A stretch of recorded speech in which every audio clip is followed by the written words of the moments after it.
नमस्कार हमारे सभी किसान भाइयों, मेरा नाम प्रमोद कुमार है। मैं Ved crop science private limited company से हूँ।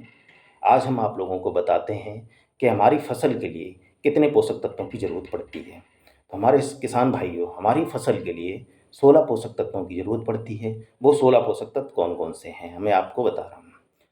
तो हमारे किसान भाइयों, सबसे पहले हमारे आते हैं प्राकृतिक तत्व। प्राकृतिक तत्व में हमारा आता है कार्बन, हाइड्रोजन, ऑक्सीजन। कार्बन को हम सी से लिखते हैं, हाइड्रोजन को हम एस से लिखते हैं और ऑक्सीजन को ओ से लिखते हैं। उसके बाद में आते हैं हमारे प्राथमिक पोषक तत्व। प्राथमिक पोषक तत्व में होता है हमारा नाइट्रोजन, फॉस्फोरस, पोटेशियम। नाइट्रोजन को हम एन से लिखते हैं और फॉस्फोरस को हम पी से लिखते हैं और पोटेशियम को के से लिखते हैं। उसके बाद आते हैं हमारे द्वितीय पोषक तत्व। द्वितीय पोषक तत्व में हमारा होता है कैल्शियम, सल्फर, मैग्नीशियम।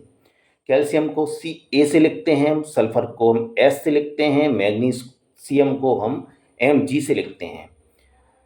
उसके बाद हमारे आते हैं सूक्ष्म पोषक तत्व। सूक्ष्म पोषक तत्व में होता है हमारा लोहा, जिंक, तांबा, मैग्नीज, बोरोन, क्लोरीन, मोलिब्डेनम।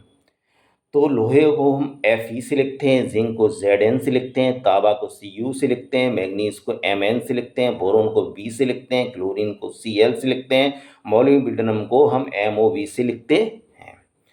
तो हमारे किसान भाइयों, ये हमारे 16 पोषक तत्व हमारी फसल के लिए अति आवश्यकता हैं। तो ये 16 पोषक तत्व हमारे वेद क्रॉप साइंस के प्रोडक्ट में मिल जाएंगे आपको। तो हमारे किसान भाइयों, इसके अलावा अधिक जानकारी आपको चाहिए तो मेरा मोबाइल नंबर नोट करिए।